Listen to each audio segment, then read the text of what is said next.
तो ये काफी गुड न्यूज है। 1,34,572 पदों पर बीपीएससी टीआरई 4 का आगाज होने वाला है। वहीं एनआईएस डीएलएड और बीएड वाले जो अभ्यर्थी हैं इसमें आवेदन कर पाएंगे कि नहीं, सुप्रीम कोर्ट का इस पे क्या रुख है। माननीय सुप्रीम कोर्ट में जो मैटर चल रहा है एनआईएस डीएलएड और बीएड को लेकर के, जो पीआरटी में वो लोग आवेदन कर पाएंगे कि नहीं, इसको लेकर के इस वीडियो में चर्चा करने वाले हैं। तो देखिए, माननीय सुप्रीम कोर्ट अभी आर्डर देगा कि नहीं एनआईएस डीएलएड बीएड को, तो अभी तो ये आगे का विषय है, क्योंकि आपको पता होगा एक बहुत ही बड़ा मैटर लगा हुआ है 5 नवंबर को।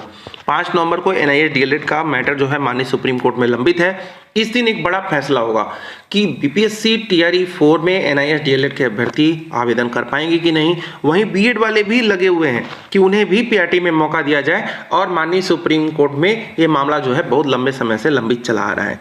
ये लोग बीपीएससी टीआरई 4 में आवेदन कर पाएंगे कि नहीं, ये भी अभी आगे का विषय है। लेकिन इस वीडियो में स्पेशली बात करने वाले हैं, बहुत सारे अभ्यर्थी के मन में चल रहा है कि टीआरई 4 जो अभी वैकेंसी आ रही है 1,34,572 पदों पे वैकेंसी आने वाली है, जो कुछ ही समय में आ जाएगी। आपको पता ही अधियाचन जो है आ गया है, और इस अधियाचन के संबंध में जल्द ही आपको नोटिफिकेशन देखने को मिल जाएगा। हो सकता है इसी महीने या आपको नेक्स्ट मंथ नवंबर के महीने में इसमें आपको आवेदन मिल जाएंगे, क्योंकि आपको पता है बीपीएससी जो होती है बहुत तेजी से आवेदन करके काफी तेजी से एग्जाम डेट निकाल करके एग्जाम भी करा लेती है। तो उसी को देखते हुए बीपीएससी टीआरई 3 के, टीआरई 2 के और टीआरई 1 के जो सप्लीमेंट्री के हैं, साथ ही बीपीएससी टीआरई 4 जो आने वाला है, इसमें सभी एनआईएस डीएलएड के सभी अभ्यर्थी जो अभी लाभान्वित होना चाहते हैं, लाभार्थी बनना चाहते हैं इन सभी वैकेंसीज के, और उस वैकेंसी में इन्हें मौका नहीं दिया गया। आपको पता है बीपीएससी टीआरई 1 के केवल फर्स्ट जो लिस्ट आई थी वहीं पे एनआईएस डीएलएड को मौका दिया गया था। उसके बाद उसकी सप्लीमेंट्री टीआरई 2,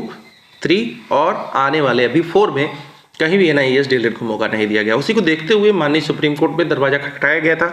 लगातार इधर मैटर चल रहा है, लगातार कुछ न कुछ सुनवाइयां हो रही थी, लेकिन अब ये सुनवाई 5 नवंबर को डेट रखी गई है। इस दिन अगर सुनवाई होती है तो एक बड़ा फैसला निकल के सामने आ सकता है। वहीं बीएड को लेकर के भी एक माननीय सुप्रीम कोर्ट में लंबित है मामला, उस पर भी जैसे ही कुछ अपडेट आएगी आपको चैनल के माध्यम से बताया जाएगा। लेकिन ये दोनों अभ्यर्थी एनआईएस डीएलएड और बीएड वाले दोनों के पास एक साफ रीजन है, क्लियर विजन है कि हमें किसी न किसी तरह से आप ब्रिज कोर्स कराएं 6 महीने का। अगर 6 महीने की ही कमी आपको दिख रही है तो ब्रिज कोर्स एक कराया जाए, क्योंकि आपको पता होगा एनआईएस डीएलएड कोर्स है 2 साल का, लेकिन इसे 1.6 ईयर में ही जो है पूरा करा दिया जाता है।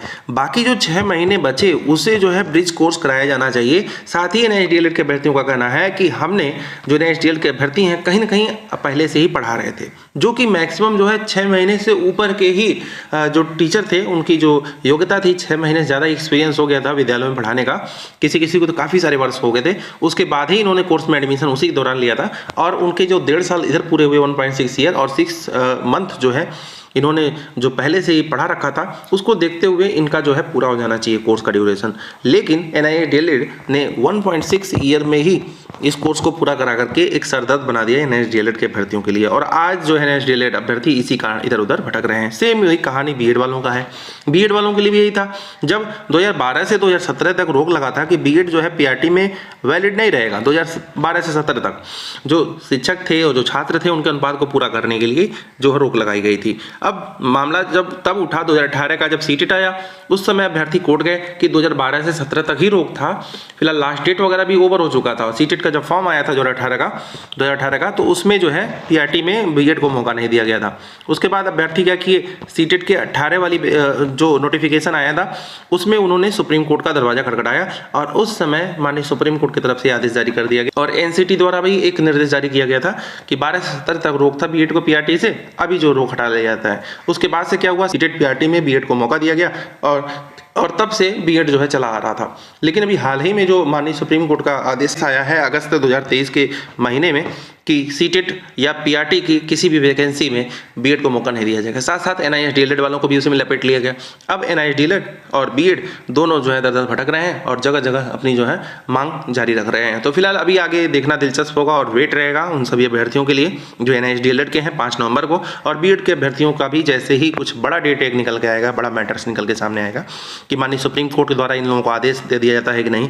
क्योंकि देखिए माननीय सुप्रीम कोर्ट द्वारा जैसे ही कुछ आदेश दिया जाता है तुरंत ही एनआईएस डीएलएड और बीएड को पीआरटी मौका दे दिया जाएगा, चाहे बीपीएससी टीआरई 4 के हों, चाहे 3 के हों, 2 के हों, एक के सप्लीमेंट्री हो या एक के भी हों, क्योंकि सब में उन्हें मौका दिया जाएगा। जब माननीय सुप्रीम कोर्ट द्वारा जो आदेश जारी किया जाएगा वो सर्वदा मान्य होगा। जैसे कि इनको बाहर निकालने का मान्य किया गया, वैसे फिर इनको फिर वापस लेने का भी मान्य कर लिया जाएगा।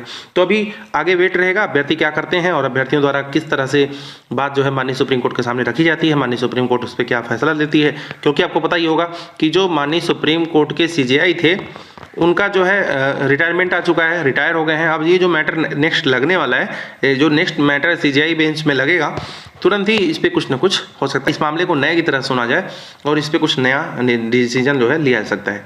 तो फिलहाल अभी आगे वेट रहेगा, जो नए सीजेआई आ रहे हैं वो आगे इस पर क्या लेते हैं, किस तरह से इसको देखते हैं, अभी आगे देखना होगा और वेट रहेगा। तो फिलहाल आपको क्या लगता है इस पर आगे क्या होगा, कमेंट बॉक्स में अपनी राय दे सकते हैं। अभी के लिए बस इतना ही, धन्यवाद।